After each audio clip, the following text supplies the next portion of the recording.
Can a brand drive business performance?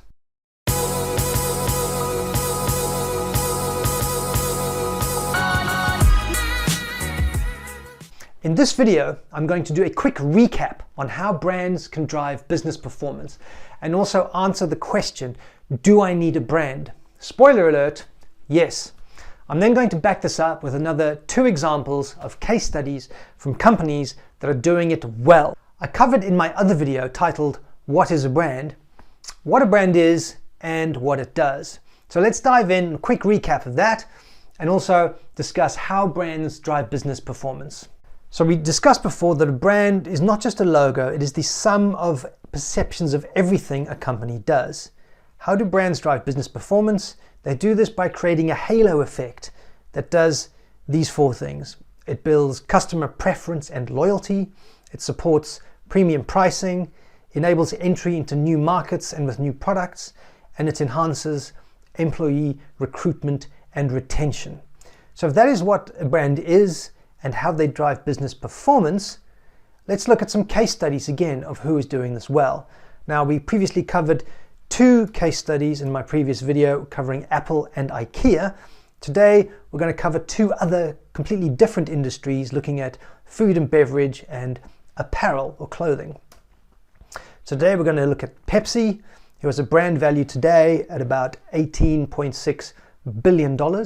That brand value has gone up 47% since 2006, and their share price at this time was roughly $155, which has gone up 152% since 2006. Not a bad return. The second case study is Nike, or some people call it Nike. I'm calling it Nike. So they have a brand value of almost $35 billion. It's gone up 216% since 2006. Their share price this time is about $164, which has gone up a staggering 1,364%, which is an amazing return. Congratulations if you happen to buy shares in around the mid-2000s or before. So let's look at Pepsi. And I've chosen Pepsi rather than Coke because a lot of people focus on Coca-Cola with such a strong brand. But Pepsi does a great job too in different ways as well. So their brand mission and brand value is to create more smiles with every sip and bite. So clearly focused on their end consumer there. So they also built up a really strong brand and heritage in the cola or soda industry. But this is an interesting case study of how they used that brand power and trust to move into a completely new area and product group.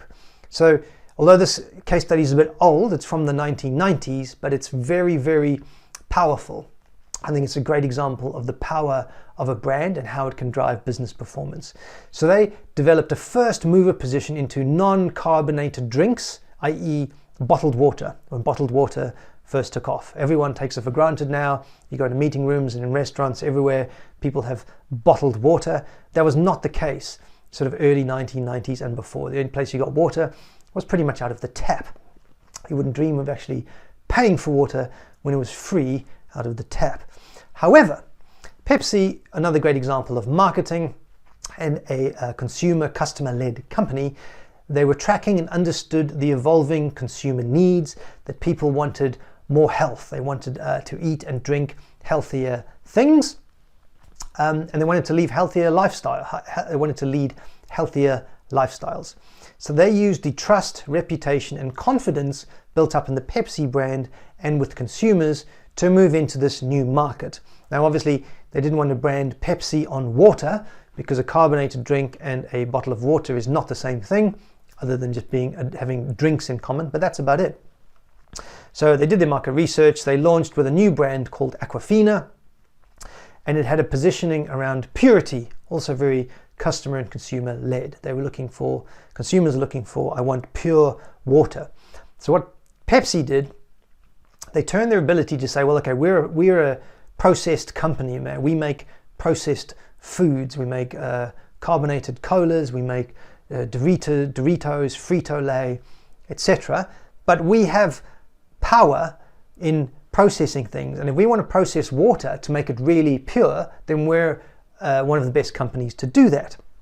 So they captured this core benefit sought by consumers, which is purity of water. They said we're able to actually manufacture a really, really pure water, which they launched under this new brand.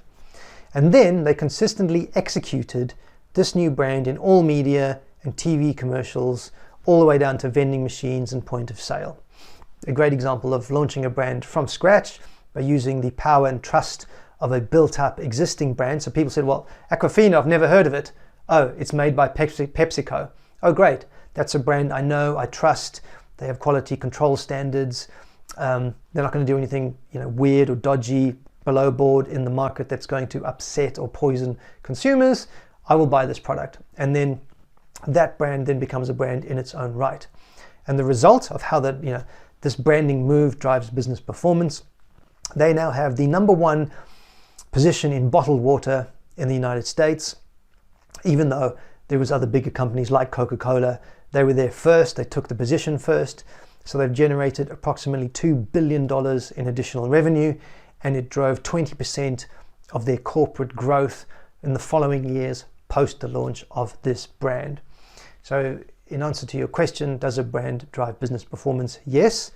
There are other branded products in Pepsi and Frito-Lay, and Doritos has also grown over time with those existing brands, but they're also able to move into a new product category using their existing brand strength and dominate it and take a large proportion of that market very, very quickly. And this is what I said before, that brands enable you to enter new markets and new products if you have a strong brand that consumers know and trust in the market already. The second case study is Nike. So their brand mission and ambition is to bring inspiration and innovation to every athlete in the world. What they really mean these days is they want everyone to believe they are an athlete. Everyone is an athlete. And how they do this is they have captured the spirit and personality of sport. And how do they do that?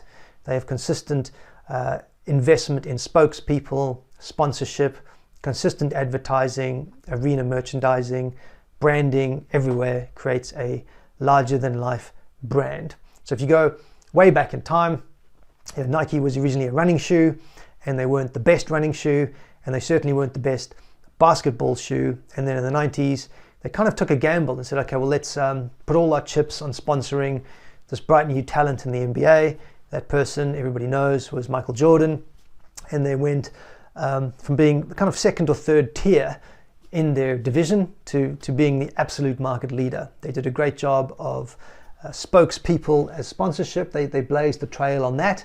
They've since diversified away from that a little bit, but the power of the brand of what they built up. Actually, they had a legacy in running. They then built up a huge position in perception in basketball for obvious reasons, and they then used that brand to expand across other sports. So they moved into golf. They followed the same strategy with Tiger Woods. But they're able to go into everything now. So now they make golf balls, they make sunglasses, they make clothing, shirts, trousers, socks, caps, everything. They're an apparel company for every athlete. So whatever you want, they now make it. Yoga pants, you got it.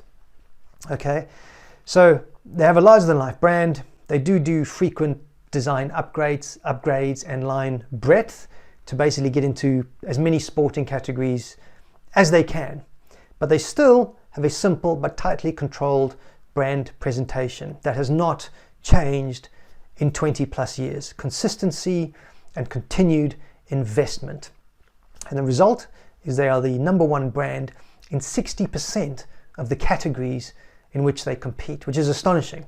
So in some of the traditional legacy categories like basketball, they have a massively high share, but to say, okay, they're in sort of 10 plus categories of all these different sports, and they make clothing and equipment for all of these different sports, and they're the number one brand in 60% of the sporting categories or clothing categories and apparel categories that they compete in. It's just astonishing.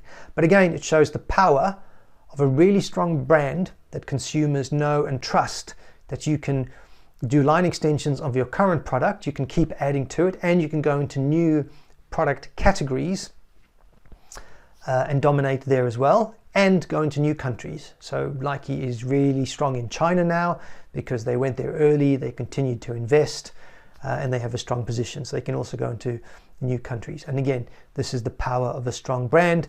But watch what Nike does. Executed consistently, managed really, really well.